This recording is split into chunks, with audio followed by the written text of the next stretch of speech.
સર્વે પશુપાલક ભાઈ બહેનો અને મારા ચાહકોને મારા નમસ્કાર. જય ગૌ માતા. મિત્રો, તમે સૌ પશુઓની સેવા કરો છો, પશુઓને તંદુરસ્ત રાખો છો અને તમે પણ તંદુરસ્ત રહો, દરેક પશુપાલક તંદુરસ્ત રહે અને કંઈ પણ બીમારી થાય તો ઘરગથ્થુ ઉપચારથી પણ મટી શકતી હોય છે અને આપણા પૈસા બચી જતા હોય છે. તો મને એવું થયું કે પશુઓના સ્વાસ્થ્યની સાથે પશુપાલકોના સ્વાસ્થ્યની પણ વાત કરી હોય તો સારું રહે. તો મિત્રો, આજે હું એક નુસ્ખો લઈને આવ્યો છું કે ઘરે ઘરે આજે દાંતના રોગો, દાઢના દુખાવા, દાઢમાં પોલાણ, દાઢમાં સડો, પાયેરિયા, પેટા ભરાવા, મોઢામાં દાંતમાંથી લોહી કે પરુ આવવું, આવી બધી બીમારીઓ જોવા મળતી હોય છે અને તેના ઉપાય માટે ડૉક્ટર પાસે જઈને ઘણો મોટો ખર્ચ કરતા હોય છે. તો મને થયું કે ઘરગથ્થુ ઉપચારથી આ બધા જ રોગો મટી શકે છે અને કોઈ પણ જાતની દવા લેવાની જરૂર પડતી નથી. અને એ હું અનુભવ સિદ્ધ વાત કરું છું, કારણ કે મેં પોતે તેના અખતરા કરેલા છે અને મારે પણ દાઢોની અંદર તકલીફો થઈ રહી છે, પણ મેં ઘરગથ્થુ ઉપચારથી જ તેને મટાડેલા છે અને મારા દાંત આજે પણ ખૂબ જ સરસ છે અને ગમે એવી કડક વસ્તુ સોપારી પણ ભાગી શકે એવા છે. મારી 67 વર્ષની ઉંમર થઈ પણ મારા દાંત હજુ બિલકુલ સલામત છે. મેં છેલ્લા કેટલાય વર્ષથી બજારમાંથી કોલગેટ કે કોઈ પણ પ્રકારની ટ્યુબ કે પાવડર દંતમંજન માટે લાવ્યો નથી. હું વનસ્પતિના લીમડાનું, બાવળનું,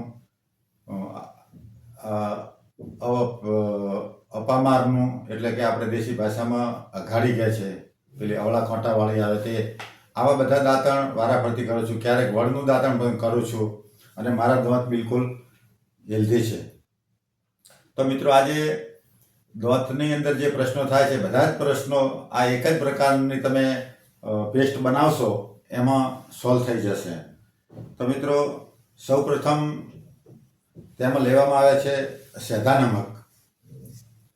2 ચમચી જેટલું સેંધા નમક લેવાનું.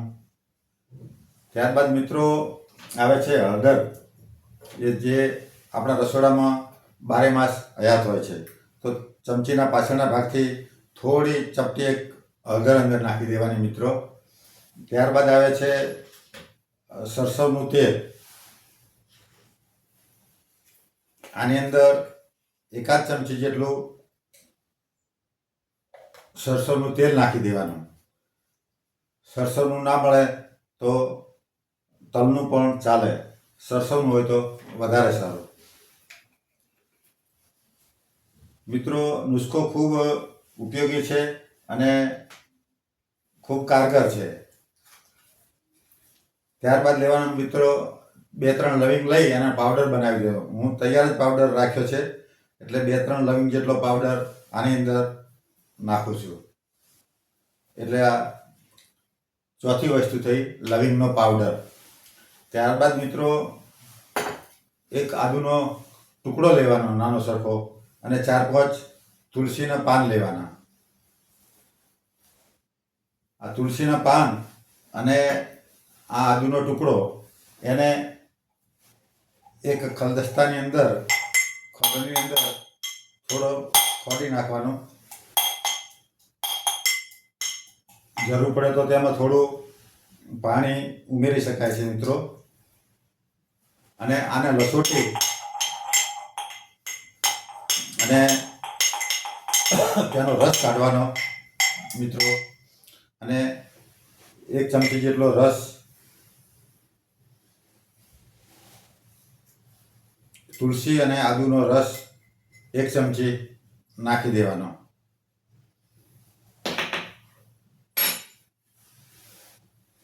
આની અંદર મિત્રો લસણની એકાદ કળીનો રસ પણ નાખી શકાય છે અને વધારે પેસ્ટ બનાવી હોય તો આપણે તેમાં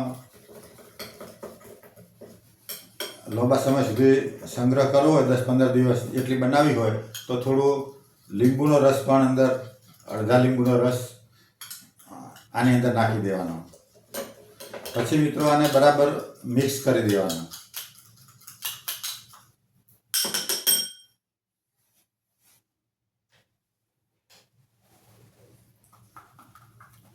અને મિક્સ કરશો એટલે સરસ મજાની પેસ્ટ તૈયાર થઈ જશે મિત્રો. અને આ તૈયાર થયેલી જે પેસ્ટ છે તેનો સવારે બ્રશ કરવાનું અને આંગળી વડે આમ કરીને પણ આપણે દાંત ઉપર લગાવી અને દાંતણના કૂચા બનાવીને એના વડે તેને ઘસી શકીએ છીએ. અને એકદમ નરમ બ્રશ હોય તો બ્રશથી પણ હળવે હળવે આપણે આપણા દાંત ઉપર માલિશ કરી શકીએ છીએ. મિત્રો, માલિશ આપણે બ્રશ કરવાની પણ પદ્ધતિ ખોટી હોય છે મોટા ભાગનાને. બ્રશ નીચેના દાંત છે તેને આમ ઉપર તરફ આમ ઘસવાનું હોય છે. આમ ઘસવાથી મિત્રો પેઢા તૂટી જતા હોય છે અને દાંત ખુલ્લા થઈ જતા હોય છે. તો નીચેના જે દાંત છે તેને આમ બ્રશ કરવાનું. દાંતણ હોય તો પણ આવી રીતે ઘસવાનું મિત્રો. ઉપરના દાંત છે એને આવી રીતે નીચે તરફ ઘસવાના અને દાઢો છે તેમને ઉપરના ભાગમાં આમ ઘસવાનું. પણ જે બીજી દાઢો છે પાછળ બાજુમાં ત્યાં આપણે આવી રીતે નીચે તરફ અને નીચેની ઉપર તરફ આમ બ્રશ કરવું જોઈએ, જેથી આપણા પેઢાને અસર ન થાય. કારણ કે બ્રશના કારણે તો પેઢા જલ્દી તૂટી જાય છે. મિત્રો, આપણને ખબર છે કે જૂના જમાનામાં બ્રશ નહોતા અને આવી મોંઘીદાટ ટૂથપેસ્ટ પણ નથી. વડવાઓ બધા દાંતણથી જ સવારે દિવસની શરૂઆત કરતા હતા અને એમના દાંત 70-80 વર્ષ સુધી બિલકુલ અકબંધ રહેતા હતા. અને આજે આવી બધી કોલગેટ વાપરીએ, આયુર્વેદિક પેસ્ટ લાવીને બજારમાંથી વાપરીએ અને છતાં પણ દાંતના રોગ વધુમાં વધુ થાય છે. તો હું આશા રાખું કે મિત્રો, આપણે ખેતરમાં રહેતા હોય કે ગામડામાં રહેતા હોય તો લીમડાના બાવળના દાંતણ, કણજીનું દાંતણ, વડનું દાંતણ, આ બધા દાંતણ મળી રહેતા હોય છે. અને લીમડાનું દાંતણ એ ઉત્તમ છે. લીમડાનું દાંતણ કરો તો દાંતને બહુ ઘસવાની જરૂર નથી હોતી. બ્રશ કરીને કંઈ દાંત ઉપર એવો રોજે રોજ કાટ ચડી જતો નથી કે દાંતને આપણે 10-10, 15-15 મિનિટ ઘસઘસ કરવાના હોય. ફક્ત મિત્રો લીમડાનું દાંતણ ચાવી અને તેનો રસ છે એનાથી પેઢાને અને દાંતને માલિશ કરી દો એટલે બેક્ટેરિયા જે હોય, રાત્રિ દરમિયાન ખોરાક અંદર ભરાયેલો હોય ને એના લીધે બેક્ટેરિયા થયા હોય તો તે બધા બેક્ટેરિયા મરી જાય છે અને કોગળા કરો તે એટલે બહાર નીકળી જાય છે. તો આપણે આવી પેસ્ટ બનાવી અને જો તમે સવાર સાંજ 2 ટાઈમ માલિશ કરશો તો દાંતના કોઈ પણ પ્રકારનો રોગ હશે, દાંતની અંદર જીવાત પડી હશે તો પણ એ મરી જશે અને સડો હશે તો એ પણ એટલાથી અટકી જશે. તો આશા રાખું કે મિત્રો આપ બજારમાંથી ટૂથપેસ્ટો લાવી અને ખોટા ખર્ચા ના કરો અને દાંતણથી ચલાવી લો તો વધારે ફાયદો થશે. બજારની ટૂથપેસ્ટ લાવીને બ્રશ કરવાથી આપણને આર્થિક નુકસાન થાય છે, વત્તા આપણા દાંત અને પેઢાને પણ નુકસાન થાય છે. વળી ઘણી બધી ટૂથપેસ્ટો તો કેમિકલવાળી આવે છે તો એ કેમિકલ પણ આપણા પેટની અંદર થોડું ઘણું તો સવારમાં ઉઠતા જ જવાનું. એના બદલે લીમડાનું દાંતણ કરી અને લીમડાનો રસ ગળામાં જશે તો તે ગળાને પણ ફાયદો કરશે.